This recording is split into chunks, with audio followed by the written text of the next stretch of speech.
Thank you so much for joining us. And we're really excited to share some of the things that mountain research and development is getting into in your special issue. But if you could start us off to tell us a little bit about yourself and what you do within your society and for the publication. Thank you for this invitation. I'm an associate editor at Mountain Research and Development since 2016. But I'm also myself a mountain researcher and development practitioner. I've lived for over 13 years in Peru, and I worked a lot in the Andes on many exciting topics, such as indigenous environmental knowledge, climate change adaptation, agroforestry, gender issues, and others. Wow, that's amazing. And I think it's really wonderful to hear kind of this intersection of all of these different worlds coming together. What drew you to the mountains and research in that specific area? Because it sounds like you've got a lot of different interests and considerations, and they've all kind of culminated into this. So I'm a researcher at the Center for Development and Environment of the University of Bern, and we do research, but we also support the development community. So what drew me to the Andes was first actually a Swiss development cooperation program in Bolivia, Peru, and Ecuador that worked on biocultural diversity. So this is why I moved there, to give support to this project. And then I started doing my PhD also on a topic that was relevant for this program and for its local partners.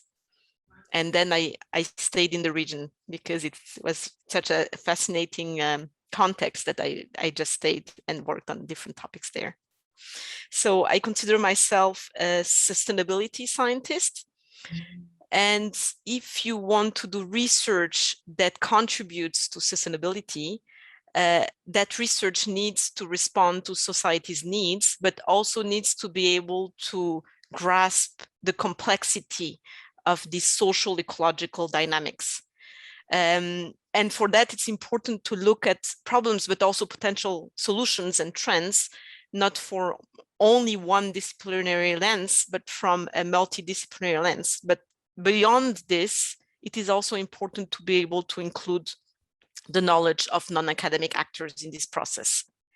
And this brings me to Mountain Research and Development, to our journal, where we have been pioneers in promoting the publication of different types of knowledge, not only what we would call systems knowledge, which is generally the most conventional academic knowledge, which is about understanding how systems work and their dynamics, but also what we call target knowledge, which are our visions. Where do we aim to go? Where do we need to go? And in that section, we publish agendas for future research policy that, of course, have to be based on a sound scientific process, but it's a different type of knowledge. And a third type of knowledge that we publish is what we call transformation knowledge, which is the how you get there. So from our current state to that envisioned state, what are the approaches, the tools, the experiences? This is, I think, quite unique in our journal. And this is something that is extremely valuable and important if we want to produce knowledge that can actually contribute to society's needs and help solve some of our challenges. We're obviously very excited to talk with you and to talk about mountain research and development, because the journal has been part of the Bio1 collection almost since our inception, for almost 20 years. When I first joined and I started speaking with your colleague about this new special issue, it just was, so very timely and important, but also transformational, I think, in terms of what we can do for journal publishing, but also, like you said, including these voices that perhaps are not otherwise heard. What are you most excited about for the upcoming special issue? Mm-hmm. So yes, together with the Canadian Mountain Network, who is guest editing this issue, we're preparing a focus issue called Weaving Together Knowledges, Collaborations in Support of the Well-Being of Mountain Peoples and Regions. And this issue will highlight knowledge collaborations between and knowledge co-production between mountain researchers and indigenous people in mountain regions, and how this co-produced knowledge can support sustainable development and solutions in mountain areas. And what is really exciting about this issue is that we invite contributions not only from the scientific community, but also from indigenous and local knowledge holders themselves. And in order to do so, we have developed an innovative review process that will be led by a peer advisory circle for this specific type of submissions from knowledge holders. And in parallel, of course, the contributions that are submitted to our regular peer-reviewed sections will undergo the conventional scientific review process. So we are very excited because this will also be a new experiment for us, but we think that it really will go one step forward in integrating different types of knowledge into scientific production and recognizing the role and the importance of different types of knowledge. One of the things that Marlene and I was speaking about when we first started talking about the special issue, and she was sharing what the aims were, was the use of different medias to collect information and to share the story, share the knowledge with the wider kind of scholarly community. Do you think that multimedia can help with sharing these native voices? So definitely this is also an area where we are experimenting with this issue, and we'll have to see how it works and certainly improve the processes in the future. But what we've done so far is to invite not only written contributions, but also other forms of visual or audio material as appendices to these written contributions, because we feel that written communication is only one of the way of communicating, and is maybe not the most appropriate for different forms of knowledge. And we would be restricting too much these communication and these voices if we wanted them to fit into the standard scientific article. I suppose this is kind of an unfair question, but is there a particular realm that pulls you in more, or do you have a favorite area to look at personally? So one of my favorite topic is indeed indigenous environmental knowledge. That was one of the topic of my PhD thesis, which was on the transformations and the dynamics of traditional medicinal knowledge in the Andes, and more specifically knowledge about medicinal plants, animals, minerals. But another area that really interests me a lot are these dialogues between different forms of knowledges, multi-stakeholder processes, and different knowledge holders. This is why I'm so excited about this issue, because it actually brings together these two passions. And maybe I should also mention a new feature that we are developing this year with Mountain Research and Development, which is called MRD Talks, which will be science society policy debates, live debates that will be based on knowledge that is published in MRD. And why are we developing these features? Because we realize that publishing alone, the knowledge is not enough. And we would like to engage more in promoting these discussions and debate around the knowledge that is produced among different actors, different perspectives, researchers, practitioners, policymakers. So this is also a new interesting experiment that we will start this year. We want to talk a little bit about open access as well, the debate about OA. And I think Mountain Research and Development has done this so successfully because originally it was part of our subscribed collection, and then in, I think it was 2009, made the switch to fully OA and seems to be going from strength to strength. What do you think it is that makes the journal successful in the open access format? So of course, one of the challenges was the loss of income provided by subscriptions. And fortunately, our funding of the journal comes from different pillars, including donors and also including membership fees by the members of the International Mountain Society, who is our publisher. So this has allowed us to keep publication fees moderate. and also to give fee waivers to authors from institutions with less resources, for instance, from developing countries or others. And this is something that is extremely important given our mission to promote sustainable mountain development.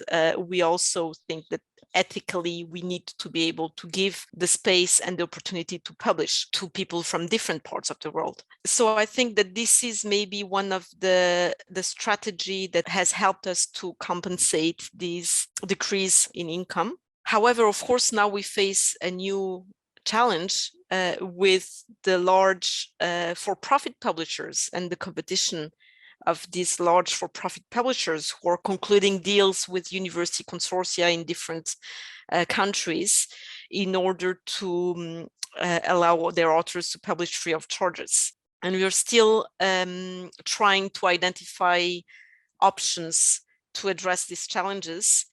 One of the way that we envision is to try to provide and to give authors additional advantages, such as really increasing our communication and the way we disseminate their articles, but also engaging in these new features, such as the MRD talks, that would be really a plus as compared to some more traditional scientific journals.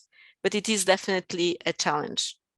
Do you have any advice for points that a journal considering switching to fully OA should think about? I think first, it depends also on the values and the mission of the journal. In our case, it was obvious that we wanted to go open access because it's part also of our ethical stand.